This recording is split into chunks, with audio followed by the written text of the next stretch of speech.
Hakumen no Mono.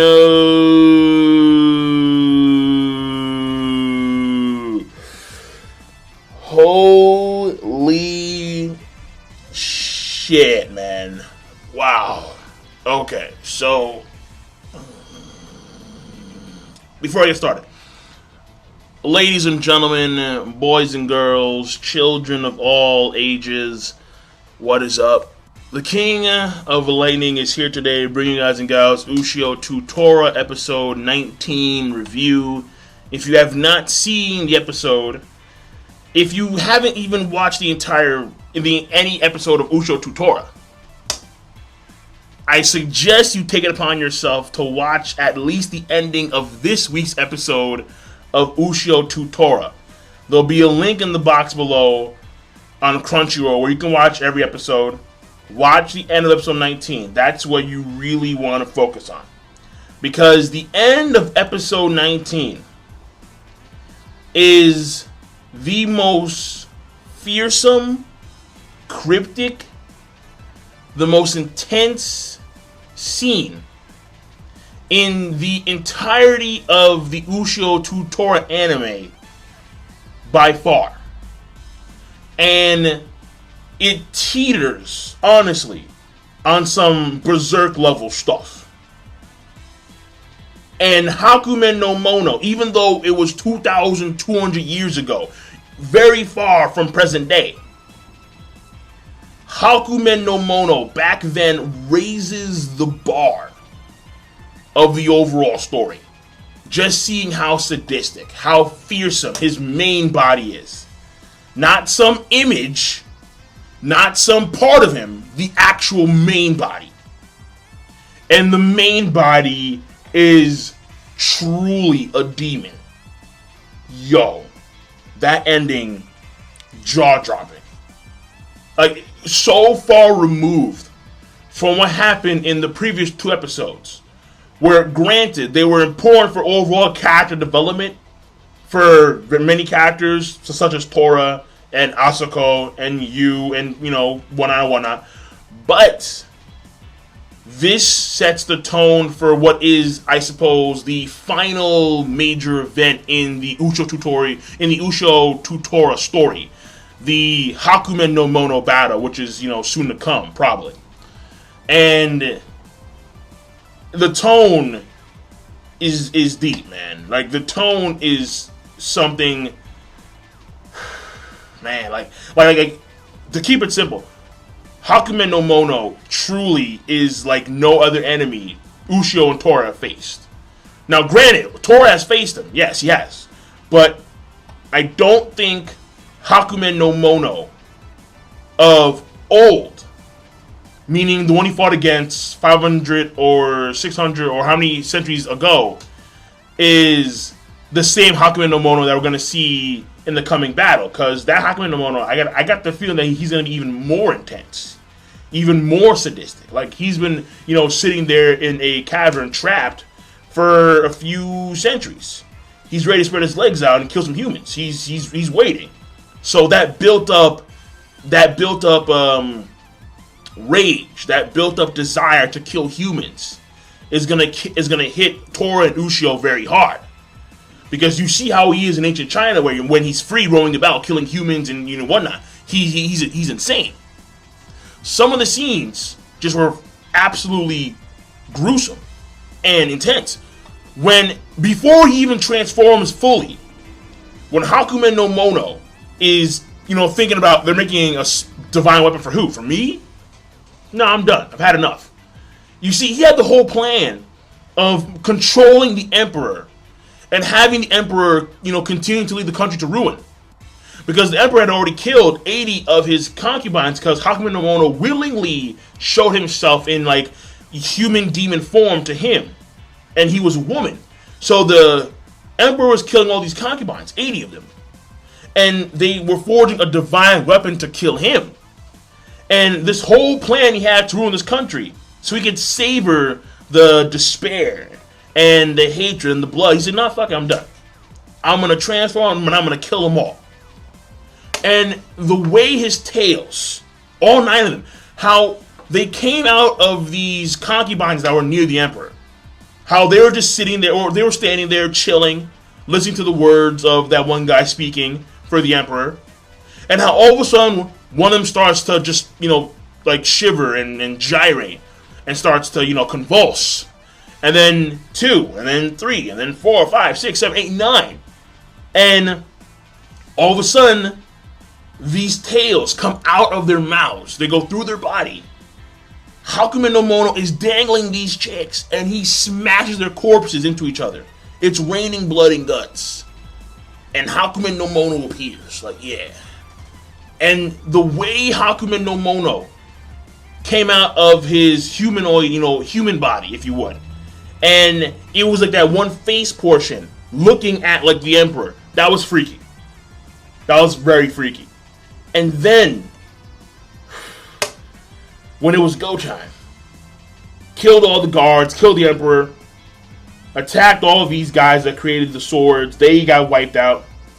You have the father of Giro and Jinmei got taken out. Then it got really bad. It wasn't truly that bad. I mean, it was bad, but it wasn't like horrifying up until like the end part where he gets taken out. And then he begins his fire attack. Oh man, dude. You have Ushio save Jinmei and Giro. But he actually missed their mother. Like he couldn't, like he was able to grab like her sweater, like the side of her sleeve, but his finger slipped. And she was staring, just dumbfounded. And Tora tried to block the attack, but he couldn't. He just got blown away. And when her upper body got eviscerated, and when you had the feet went like this, I was like, yo. And then, man, just Ushio, tears, Jinmei, Giro, shocked, can't believe it. He rushes in there, Ushio with the spear. Hakumen no Mono gives him that look. Like, boy, what you doing? I know you ain't rushing me with that spear. And that look.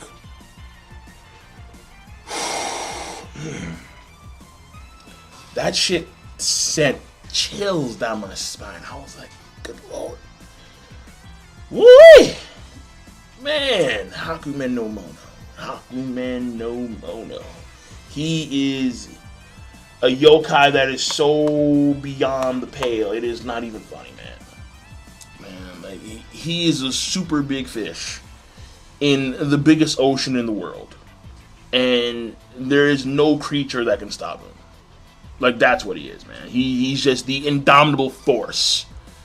Just Ushio, he gave him that fucking stare. Like, boy, I swear to God, if you fucking take one more step with those, with your eyes closed, yelling on top of your lungs, he was able to shut him up and stop him just by looking at him. Like, Ushio's eyes were closed and he could feel that shit. His soul felt that shit. Like, I was like, yo, my goodness, man, that ending was crazy. It was nuts. Everything else, I mean, the pacing overall, I mean, the only thing that confused me a little bit here with pacing is that there was a flashback, and then we go back in time. But the back in time part could be kind of considered a flashback, because we're getting Jinmei and we're getting the creator of the Beast Spear, her older brother, Giro, before they became who they are today in modern time. But at the same time, Ushio himself and Tora, they're directly thrown in that past era, 2,200 years ago. So it's pseudo flashback, and it's weird because I would think that them, getting involved directly into the timeline would just that would alter the timeline, unless they're going with the whole, alternate dimension thingy where, but they're going with the whole alternate, they're going with the whole multiple dimension thing, where even though they're going back in time, if they go back into the future, it'll still be their future. where their timeline was altered by Ushio's, by Ushio's actions. And apparently, it's been a thing where the Beast Spear wielder always goes back. Like the Beast Spear wielder always goes into that cave. Therefore, we can assume that the Beast Spear wielder of every era always has to go back in time to see what happened when it came to Jinmei, Giro, and Hakumen no Mono in this ancient Chinese country. So that, I think, is a little bit confusing with the whole timeline thing. I mean, honestly, I'm probably going too deep into it, honestly. So pacing overall, I'm gonna just leave it blank for now because I'm gonna leave it blank period because honestly, I'm not too sure how that fits into the overall timeline structure. I mean, we'll have to, when we get back to like original time, we'll find out probably, because if Ushio was the one that actually saves them from, genuinely speaking, in the past, to where him saving them but failing to save their mother is the reason why Gyo became like this madman trapped in the Beast Spear, his soul at least, and Jinmei is being reincarnated time and time and time again, then that's his doing. But then would that also be the doing of the previous Beast Spear wielders? Like, do you see what I'm saying here? Like, I guess I'm making it overcomplicated purposefully, I suppose, because I don't think they're trying to go that deep into the whole time thing, but whatever.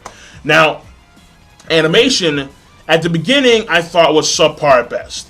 Because they did a lot of pictures, like not animation, but they had like the picture, and then they talked over the picture. Some pictures were shaking, and that was meh. The middle was actually better. The ending was where it was like, whoa, like that's where the animation truly shines. So the animation overall, I'm gonna say okay, because again, you have a subpar at best opening, honestly.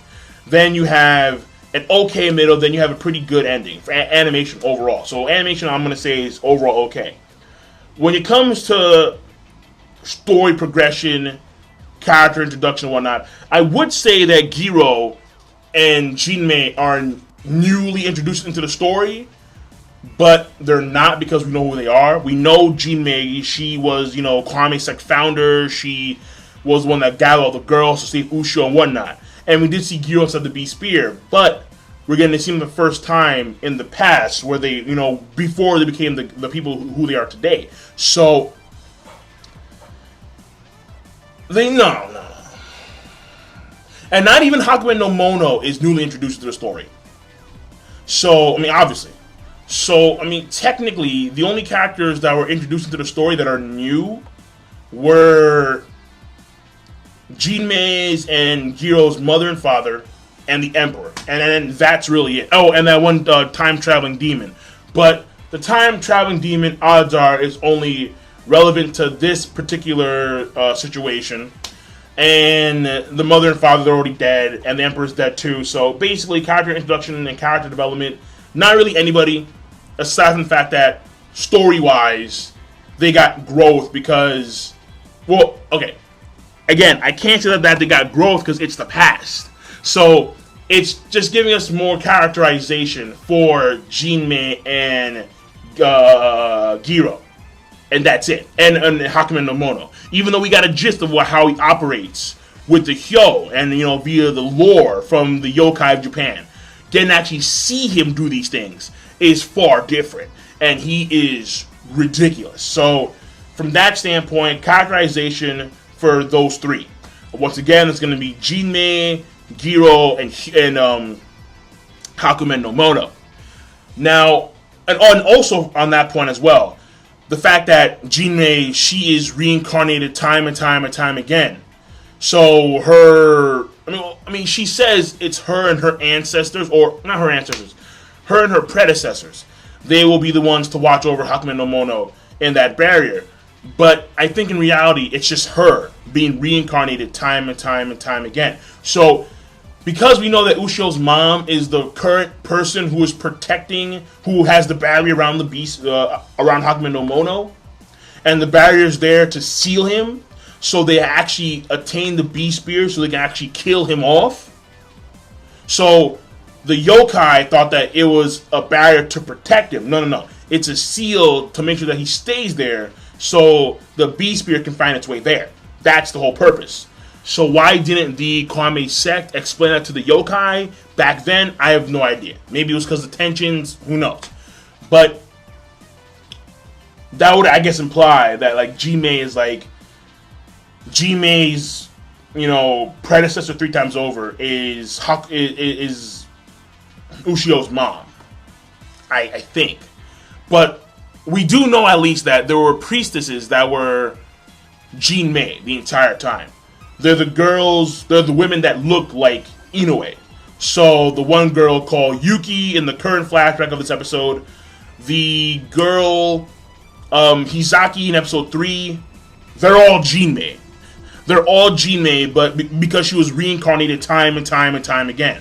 So any powerful, well-known priestess way back when is Jinmei's reincarnation. Though, I guess Inoue just happens to look like her. Because, again, Inoue is kind of like a mysterious thing going on with her. Because she doesn't look like... she looks like Jinmei. Inoue and Jinmei, they look the same. But she has no real spiritual attributes that make her distinct from a normal girl. So, what's going on there? Honestly, I'm not too sure. And the last part, obviously, being the Hakumen no Mono. Story-wise, it's, again, mainly for him. And to see how Giro and Jimei became the way they are, to where they were the 2 that survived this whole incident.